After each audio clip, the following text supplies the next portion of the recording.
ओं नमः शिवाय। ओं त्रयंबकं यजामहे सुगंधिं पुष्टिवर्धनम उर्वारुकमिव बंधनात् मृत्यु मुख्यमामृतात्।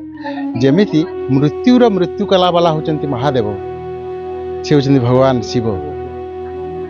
शिव होचंती मंगलमय। शिव अर्थ होची मंगल। जोठारे मंगल नहीं सेठी ही सब ही राजूति करे। तेणु शिवालय और शबालय भितर किसी फरक नहीं, किंतु फरक अच्छी केवल गोटे जगह मंगल अन्य जगह अमंगल। एवं शिव जागर अर्थ होची कुंडलिनी शक्ति को जागृत करवा। एवं शरीर रे यदि पिंड ब्रह्मांड एकमत हुए तेबे जोनांग होचंती ब्रह्मा, हृदय होचंती विष्णु, मस्तक होचंती शिव।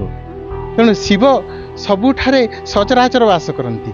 तेणु शिव परिवार होगाक हेले शिव और पार्वती मध्य जमी अभेद्य एवं अभिन्न सेमिति परिवार मध्य रहा उचित।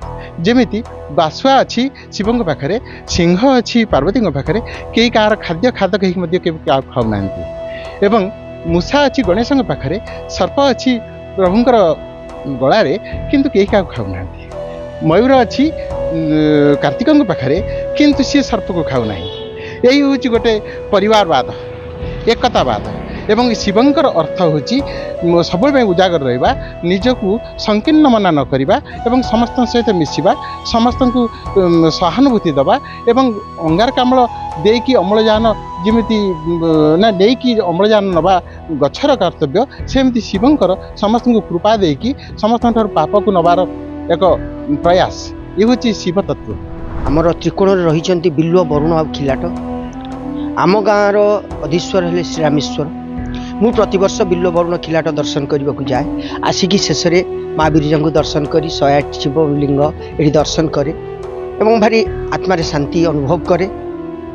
एवं पूर्व रही जे गोटे शिवलिंग कम है बोली एठी मोर श्रीक्षेत्र हो पारानी, तथा माँ कृपारू आज एटा आमर बिरजा क्षेत्र किसी कम नुहे। जा हो आमे आज एत बड़ दिन में शिवंकर आज जन्मदिन बोली जहाँ नामित होइछि एवं आमे शिव दर्शन करिकी पुण्य लाभ करचु। बड़ बड़ पीठरे तो बहुत बड़ बड़ पूजा होउछि, तथापि आमर एठी महाआरती उठा जाए एवं महादीप आरती करा जाए, महादीप उठा जाए एवं अन्य मंदिर भली एवं सबू जहाँ जहाँ नीति रीति एवं रुद्राभिषेक सबू होता है आम मंदिर रे। एवं आज शिव जागर एवं शिवंकर जन्मदिन एवं शिवं को पूजन कले पाप ताप हरि थाए एवं आमे आमर पाप कर्मरु आमे रक्षा पाई थाउ एवं शिवं को पाक निकटतर होई थाउ। एटा मु जहाँ जहाँ अनुभव करछि ए आउछि जिंस। हाँ हाँ निश्चित निश्चित मु जाइछि जो माने गोटे बहुत बड़ा एक्सीडेंट रु रक्षा पाई एवं हनुमान हेले शिवंकर अंश।